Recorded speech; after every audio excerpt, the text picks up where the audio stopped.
Hi, this is Cherry Enchantress, and this is your daily dust for Sunday, November 5th, if you're watching in real time, but it can also be for whenever you stumble upon it. It's also a timeless reading. I'm doing another romantic check-in. I used my deck yesterday, and today I'm going to use Doreen Virtue's Romance Angels as well, so we can get more love messages. And this one's the original. I got it way back when I first started. And who knew that it was going to run out. You see the gold edges are all worn out. All right, let me give it a good shuffle.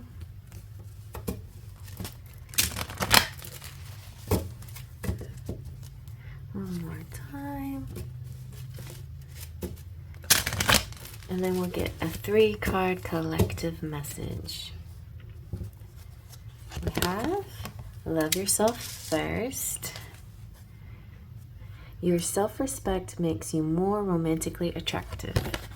Children, your love life is being affected by children.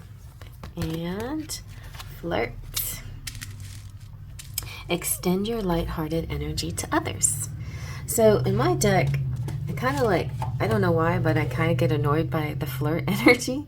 You know, like it feels so uncertain. But then a nice little flirtation can be nice once in a while. So, and a lot of, relationships start off with a flirtation. So I don't think it's such a bad thing. But sometimes I think I was going through a phase where the flirting energy bothered me.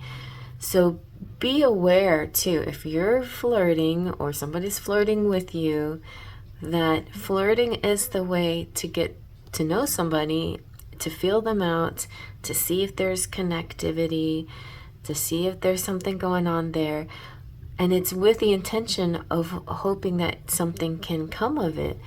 There's just too many people who flirt who are already connected with another person. And I feel like it's dangerous when you do that.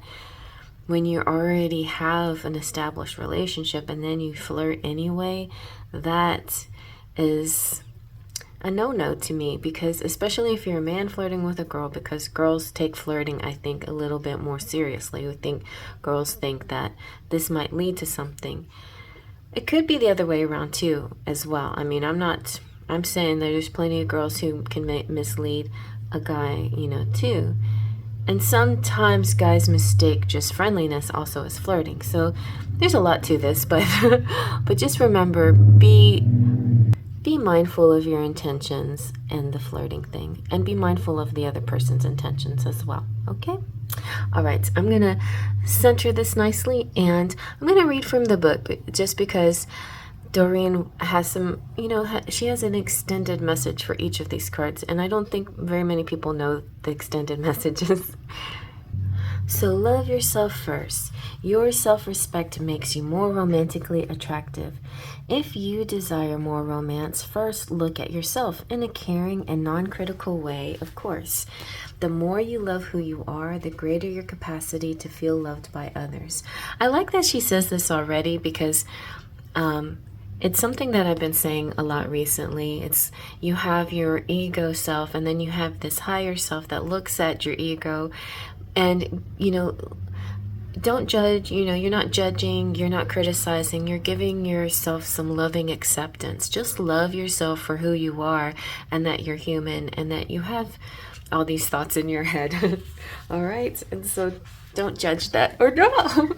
Pumpkin just jumped up here at the same time I was moving my arm. Okay, there you go, you're safe.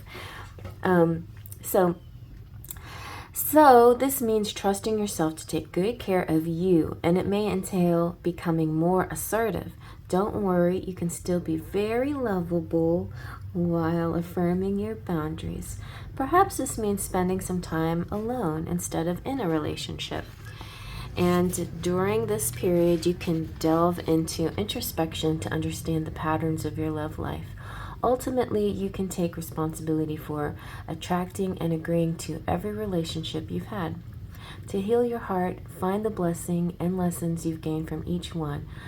For instance, have you become stronger, more independent, or more patient as a result of prior partnerships? If so, let everything else from the past go except for the lessons in love. I said this recently too, to a person in a private reading. I said, did I say this? It's like, so she was having trouble with this one guy, and some of the things that he was doing was sort of disappointing, and thinking possibly moving on. And I was saying, well, if you're manifesting like a person, and you know like what you want and what you don't want, right? So let go of the things that you don't want. Don't even think about them. Don't think about the bad things that he did, but do remember some of the good things, and try to see yourself connecting with a person that has those qualities that you did like about him. So that can be very helpful. So, and this card emphasizes the importance of loving yourself first, especially as you prepare for your next relationship or heal the one that you're in. As you gain self-respect, you begin attracting more loving people into your life. This will lead to healthy friendships and romances based upon mutual respect. Awesome. I mean, she was very wise. It's kind of sad that she left the whole genre, because she was pretty spot on her descriptions.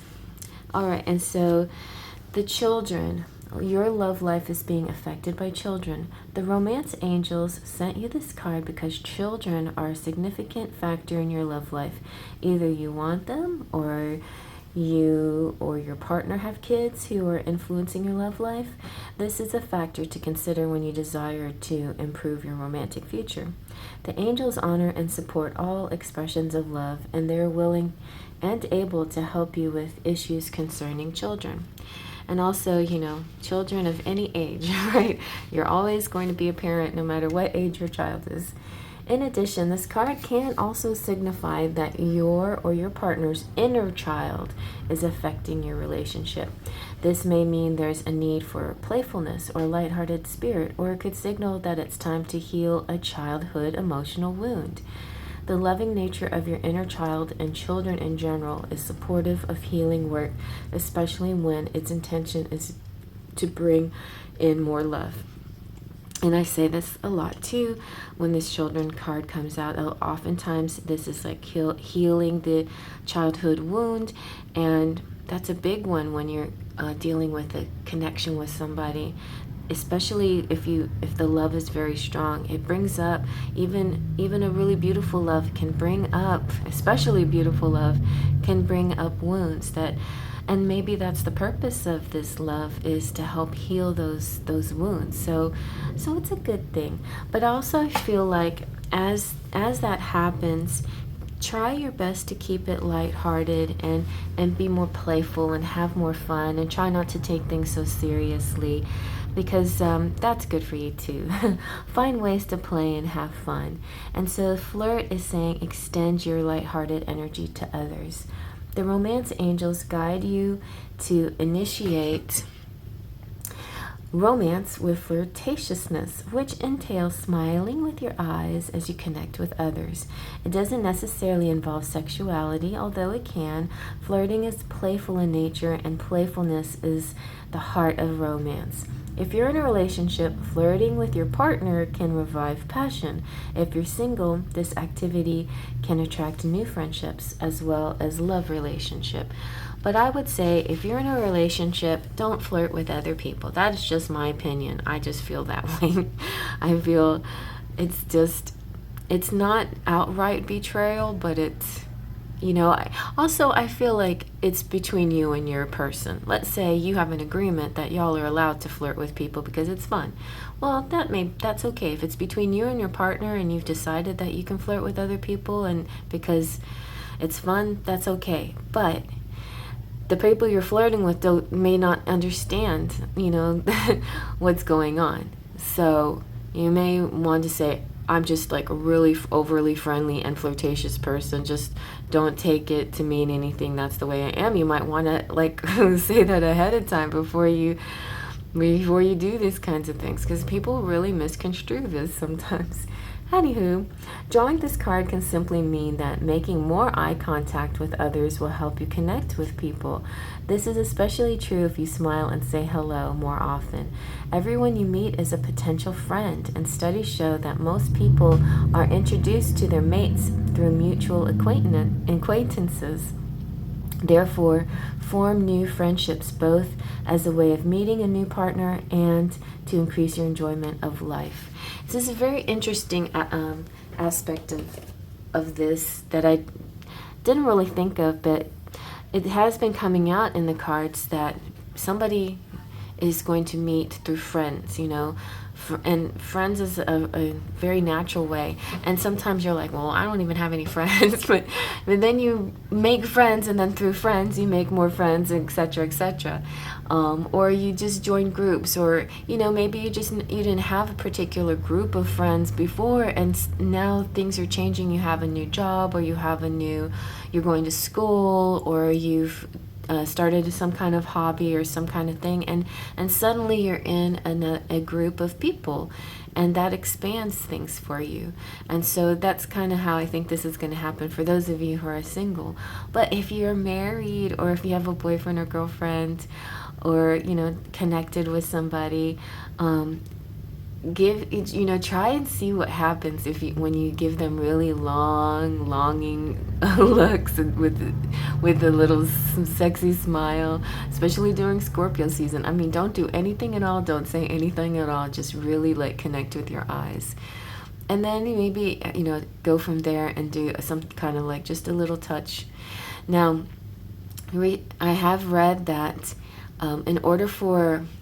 sometimes in order for women to really connect to the male right side of the brain, where he becomes more tender and more understanding, touch is the great way to do that. So sitting next to your guy, making eye contact, and just gently putting your hand on his knee or on his arm, and then talking about something that's important and meaningful to you, he will actually listen a whole lot deeper. He'll shift into his right brain and be able to understand what you need to say to him when you do something like that. So that's a nice little thing to try as well. And I've tried it, and it's worked really well. So those are some little clues, and I hope that helps you when you're meeting and when you're trying to level up and connect deeper in your relationships. And I hope you like that from your romantic fairy, Faith, Trust, and Pixie Dust.